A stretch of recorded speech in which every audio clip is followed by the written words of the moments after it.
Hello, this is Forrest Price with your Monday Moments. Today I'm going to go back to the seven deadly sins, and today's topic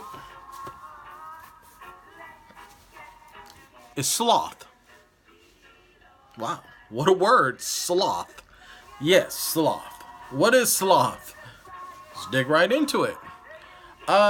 Sloth has been defined as a failure to do things that one should do. By this definition, evil exists when good people fail to act, holding back, refusing to undertake works for goodness because he or she tells him or herself the circumstances surrounding the establishment of good are too grievous and too difficult to suffer.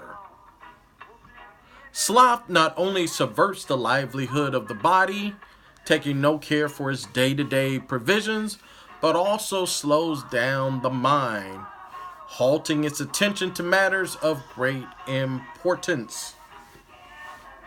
That's a lot. And that covers a lot. So I'm going to try and cover a couple of things. And I'll probably throw in a personal opinion of myself on each one. Let's start with personal sloth. Overeating, which this country is very bad at compared to other countries. We overeat.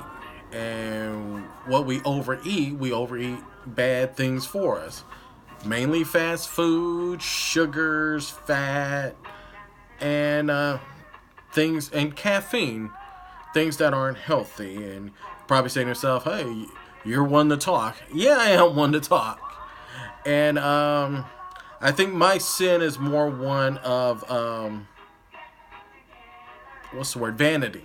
I think so highly of myself that last 25 years really didn't care because it really didn't affect my life. And I should have, because now the older you get, the harder it is to get rid of it. But you know, the sloth part of it goes deeper than that. Part of just being a slothful person is being a lazy person. And we'd rather go through the drive-thru than spend 10 to 15 minutes in the kitchen. We'd rather go to the drive-thru than go to the grocery store and actually cook and prepare a meal. Your mother didn't do that. So why are you doing that? And why are you doing that to your kids? Our kids are overweight. And we can't just blame it on the school system. It starts at home. So we need to take better care of ourselves. And like I said, who am I to talk? We look like a hot mess. A lot of us. Our hair aren't done, or we walk out the house wrinkled, ashy knees, ashy elbows, and we just don't care. And again, I can go back to myself with my own vanity. A lot of times I don't care because not trying to impress anybody. So sometimes I'll walk out the house, I don't even care. And that's just true. But that's still a characteristic of sloth, even though my sin is vanity. But I mean, I've been on I'll give you one example. It happened a long time ago. I went on a blind date, and I showed up, and she walked out looking like she had on the same clothes she wore to bed last night. I was so embarrassed, and all I can say is, you know what? I learned a lesson. So I mean. And you can almost be in reverse with that as far as the vanity too. If you actually overdo it to try and impress somebody or look better than other people. Again, that's another sin. Let me stick to sloth.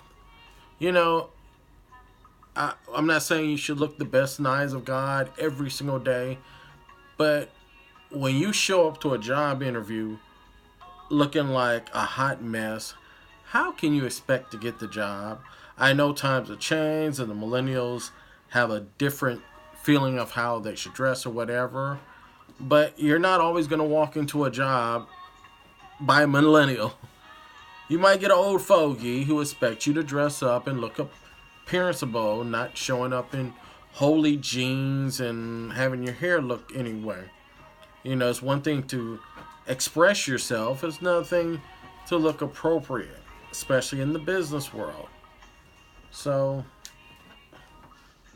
we need to do a better job, or just think about it. And I brought up laziness. That is one of our biggest slothful things, we as a whole do. I mean, we don't want to work. We'd rather let either our parents take care of us, the government take care of us, the county take care of us. You know, I'm all for you having babies, but if your only intention is to have a baby is so that the government can take care of you, I mean, that is even beyond sloth. That's laziness. That's where's your own self worth? You know, why is it that we always want the easy way out? And it starts as a child. I think it's almost natural. A child, children never want to get in trouble. They don't want to work hard, but it's up to us as parents to teach kids. You know, kids today don't want to be bored even a second, and they have access to so much now. So parents need to do a better job of teaching kids some hardship, teaching them how to have some kind of work ethics, so they don't want to be lazy. When I was a kid, I mean, everyone in our block, the only thought in our mind was getting out the house. Now, kids are staying in their house in their 30s or until they get married, or even if they get married, they might still live in the house. That's 75% on the parents. That is on you. So please, we got to do a better job of how we teach our kids, the life lessons we give them. Yes, they need to learn a lot on their own. How else are they going to learn? I had an analogy the other day between mistakes and, I won't say the word, F-ups. And a lot of times you need F-ups, because when you have an F-up, you usually don't F up again the same way. Mistakes, you make the same mistakes. They're harder to learn from mistakes, but an F up, you really learn from it. You never make that mistake again. So we need to cut out our laziness. We need to try harder, strive for something, have some goals. What else? Our social sloth. I know over the weekend was the All-Star game, and there was a comment by a certain journalist towards LeBron James, and it was an uproar, and there was a response by him. I won't go deep into it. I rather just go to social responsibilities. Whether you like him as a player or put him on your Mount Rushmore players, he's already on mine, you know, by far. But what he's done socially would top the mountain. He does more than probably anybody else in the NBA, or maybe more in sports. For him talking out against social, the easiest comparison is with Michael Jordan. And a lot of the people who support Michael say, oh, it's a different thing. He was a brand. So what? His contemporaries ahead of him stood up. Kareem. A lot of his contemporaries stood up. And he refused to. Even to the day. He won't say anything socially. And his contributions don't even compare to LeBron's. So, socially, our business people need to give more than just their money. They need to give their time. That's the definition of tithing. But being a slothful person, neglecting to do the right thing, is one of the most important definitions of it. When we see something, we don't do anything.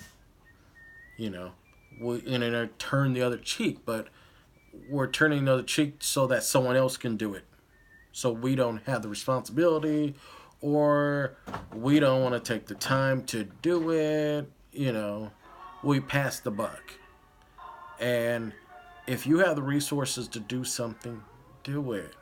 At least try to do it. Or if you don't have the time, set up a nonprofit, do something. Our doctors need to do something. Our politicians need to do something. Our churches need to do more. We need to minister. We need to be out there. You know, it's one thing to go to church every Sunday. A lot of people do that. But a lot of people do that for different reasons. If you're not involved at that church, then what are you going for? Just to hear the word? Okay. You got your word. What, that can fulfill you the whole week? Is that going to get you into the kingdom of God? Maybe. You know, I still think you're pressing your luck. But we all need to do more. I need to do more. You know, I've tried since I've been off to do a lot more in the church, and you know, it's starting to catch up to me. I mean, my time is now more limited. I'm just doing the two businesses, and now I might be doing something else to even supplement that.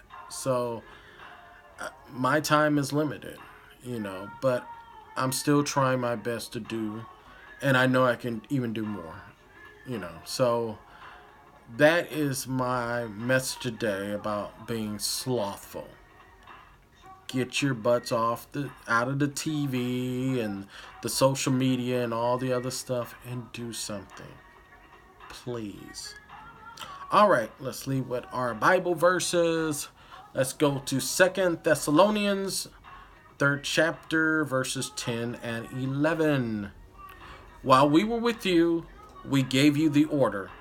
Whoever doesn't want to work shouldn't be allowed to eat. We hear that some of you are not living disciplined lives. You're not working, so you go around interfering in other people's lives. Amen. Don't eat. All right. Ecclesiastes 10:18. Through slothfulness, the roof deteriorates, and a house leaks because of idleness. And Proverbs 12:24. Hardworking hands gain control, but lazy hands do slave labor. All right, I think I did this in a decent time. I'm going to finish this last song if you can even hear it. So I hope everyone have a great week. And again, I appreciate everyone who listens and watches my videos. So I will see you next Monday and have a great day. I will not mention this as any kind of holiday because it's not.